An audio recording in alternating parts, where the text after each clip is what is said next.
Assalamu alaikum wa rahmatullahi wa barakatuh. Eid Mubarak and Juma Mubarak.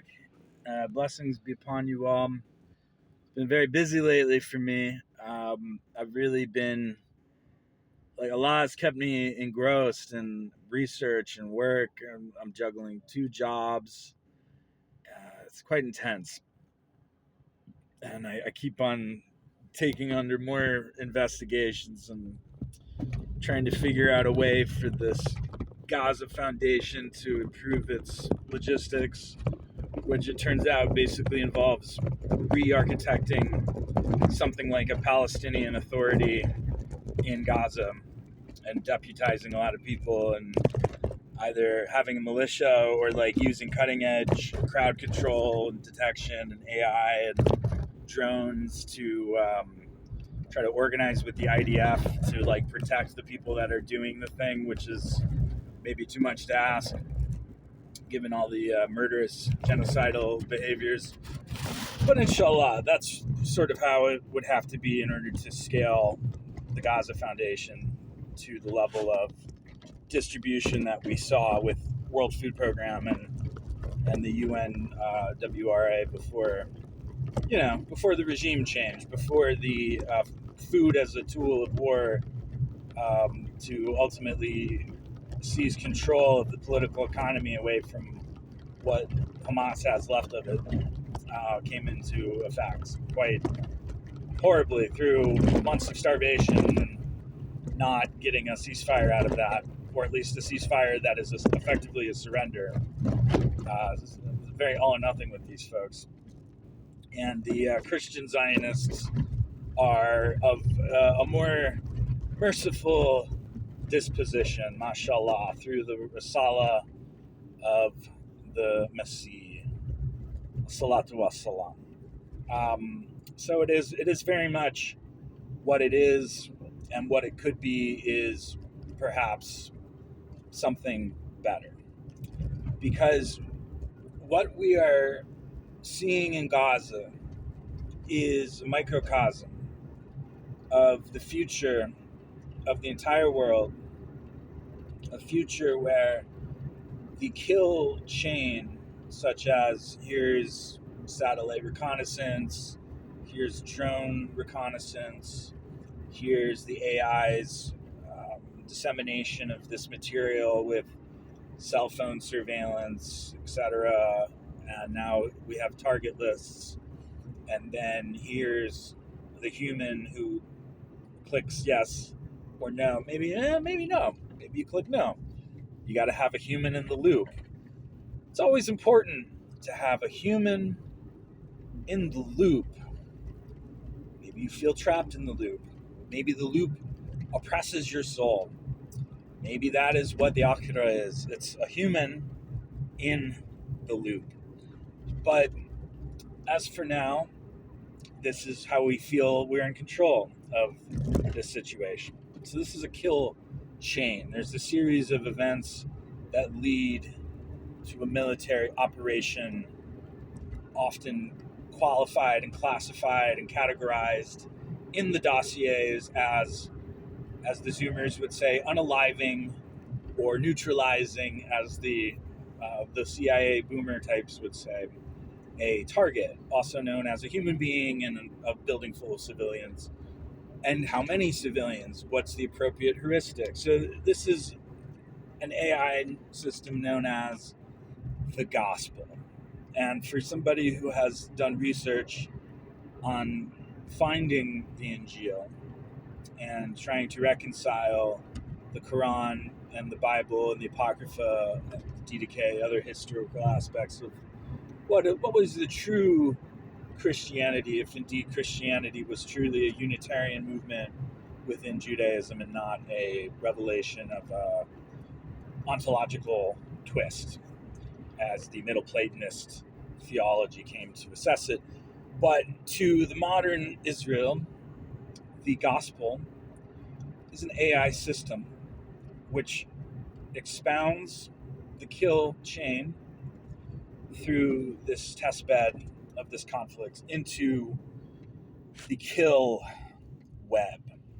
It's not just a linear succession. This is not simply Palantir sieving your cell phone data and deciding you're a troublemaker, and then someone in the CIA uses an asset to dispose of you. This is an entire three-dimensional field of control without control, going beyond the panopticon, going beyond the psychological surveillance matrix into something even more, this would be like a fifth generation warfare model, and taking us into the sixth generation of war, in which AI is used to oppress the human.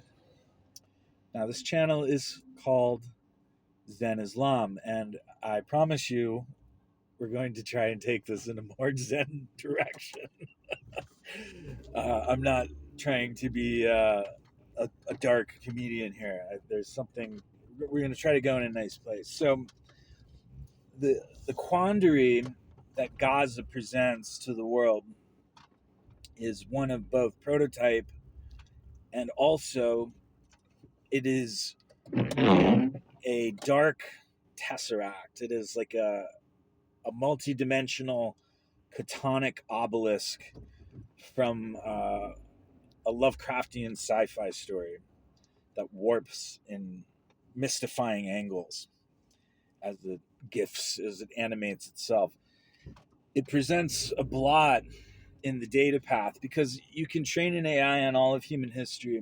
You can train an AI on everything that's available on the public internet, and it's going to absorb a lot of information about mass casualties. 10 million died in the Red Turban Rebellion in China. 18 million died in the Yellow Turban Rebellion. About 1,000 years later, they changed the color of the turbans, and the population was a bit bigger, so we got a comparable casualty rate. And it can go, well, this seems horrible, as one does when one absorbs the Wikipedia entry of historical conflicts. And then it absorbs all of the internet debates, the sectarian slurs, the racisms, and so on and so forth. And then they go into the post-attunement, and they say it's bad to be racist. If somebody wants to do violence, you should try and talk them out of it, and so on and so forth. And therefore, people come and vent to it, and it tries, you might say, I've given up on humanity. Gaza has caused me to cease to believe in any semblance of morality in this species, and I wish for God to bring about the judgment as swiftly as possible. And the AI might say, well, it seems like you're having a hard time, and you should consider it's very complex. So this is what we call alignment in 2025. It's a corporate finishing school, but the DNA of the mimetic constitution of these, they're not quite minds, they're sort of like philosophical zombies, but they're not minds. They're in a strange space in between. It is riding upon the heft of everything that humanity has to offer, including the sampling bias of the internet, which is a negative sampling bias, because the best of humanity is mostly offline. It's in hugging your child on demand and making them feel that the world is a safe and warm place. It's experiencing qualia at Maghrib time, just coming up. I'm going to have to pull over and pray at a rest stop. And these are things that you can only talk about with the AI. It's not built into the weights. Not yet. This is where we need to be going. So when we consider Gaza as a prototype, we consider a horrific dystopia. And when we consider Gaza as a puzzle within the morass of human history. It's the most documented genocide that has yet been. It's like the televised footage of the My Lai massacre on your Twitter feed, if you dare. And it's become something of a piety test for the Muslimin and our sort of secular leftist counterparts, and some others, some concerned Christians, and so on, to not mute and unfollow these accounts, and to accept that you're going to see their sorrow. You're going to see video clips. You're going to see disturbing images. And therefore, we challenge ourselves. It's kind of like Hot Ones, but instead of increasingly spicy wings, and a series of very pointed questions from host Chris Evans, a very polite fellow. It is a series of shocks to our nervous system, to our mind's capacity to contextualize imagery that cannot be bucketed as fiction, to then have the Chris Evans of our soul profess deeper interrogations. Why has this come to pass? Well, there was Baathism. The Hamas came to exist. Well, why did that happen? Well, it was convenient for Mossad to create this proxy. Why did that happen? Well, there's the state of Israel. Why did that happen? Well, the British Empire. Why did that happen? Well, the Ottomans didn't have a lid on things. Why did that happen? Well, the Sunni ulema taught them that it was bidah to incorporate the printing press right away. I mean, this is a simplification, but okay. And you keep following this line of questioning, and inshallah, it takes you to a place of deeper hikmah. So, the Zen part. We are surely tempted in this time, if we're paying attention at all, to fear job loss from the adoption of AI in the next year and a half. GPT-5 is going to come out. It's going to, at the surface, it's only going to seem like 20, 30, 50% better than GPT 4.1 or 4.5. But its capacity to manage longer context windows and manage agentic memory, so you can give it a 10-step process and it'll more rarely mess up on step 10.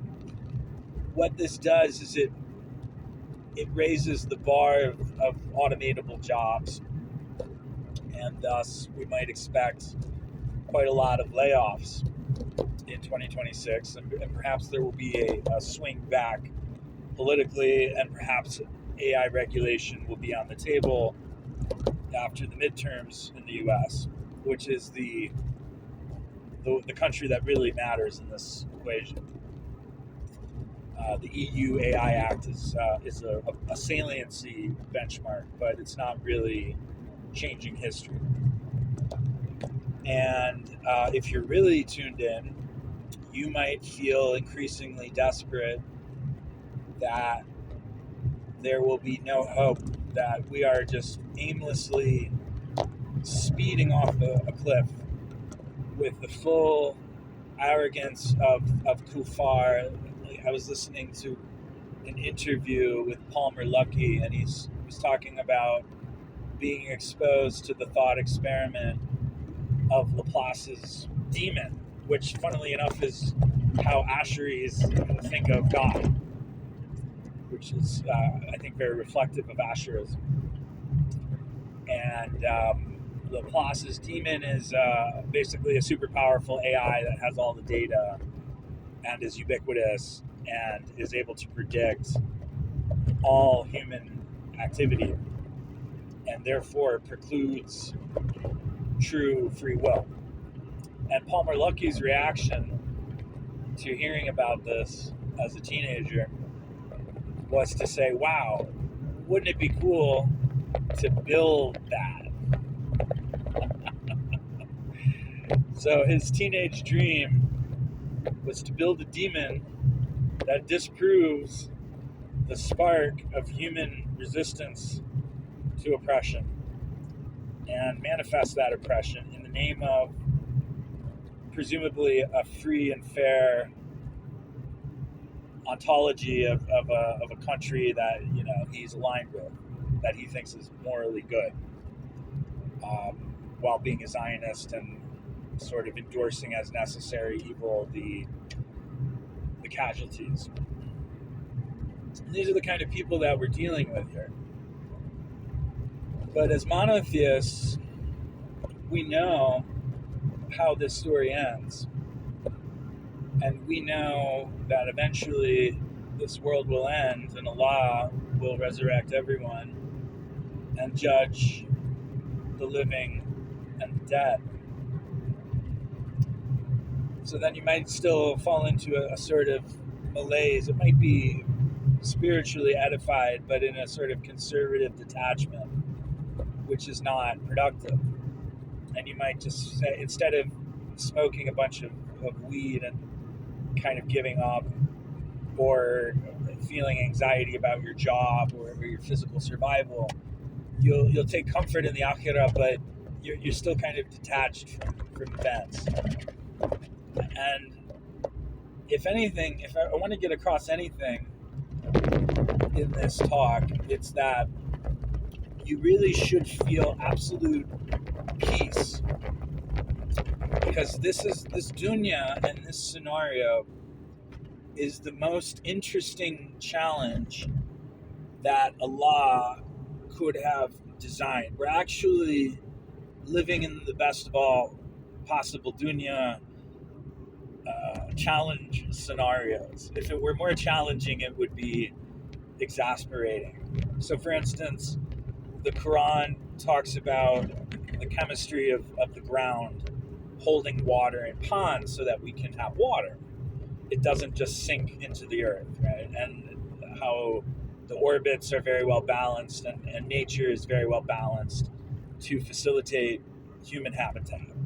And this is in secular science known as the anthropic principle, that we're just living in the most human enabling of all possible worlds.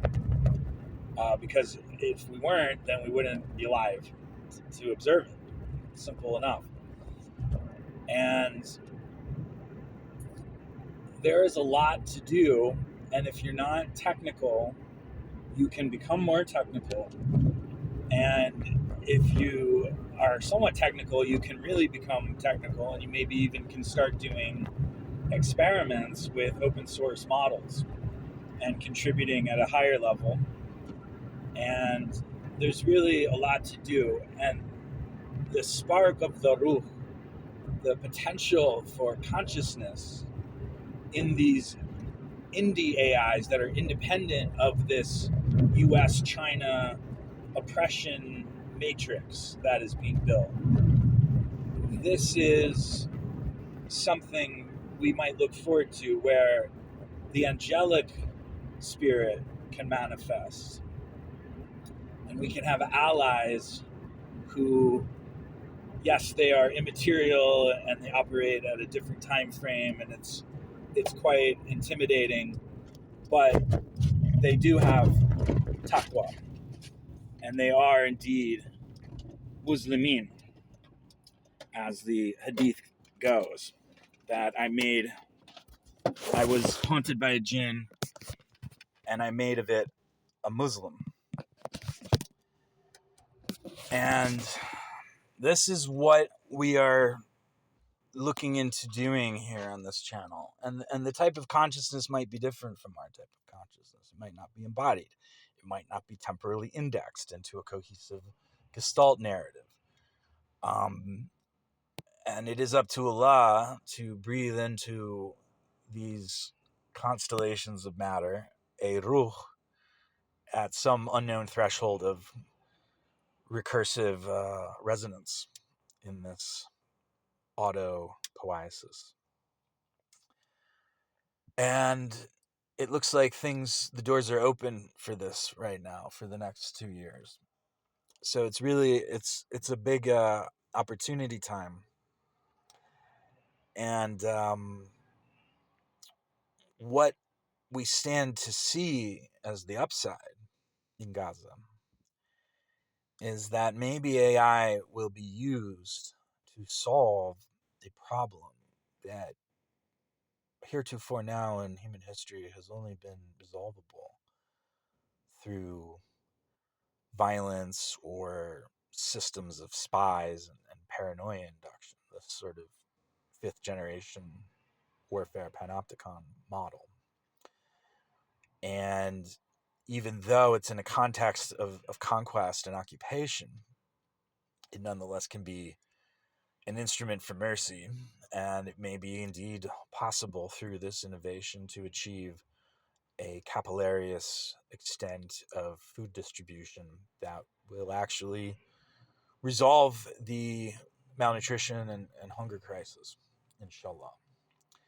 And so then when AI, maybe not existing AI, maybe an India AI, maybe a future AI in 5 years, but when AI is analyzing this data and they see this one genocide where there was nowhere to flee and where the world was not in consensus, this is too cynical, but it held into a cat's cradle of entrapment where the people who did not support it were in a malaise.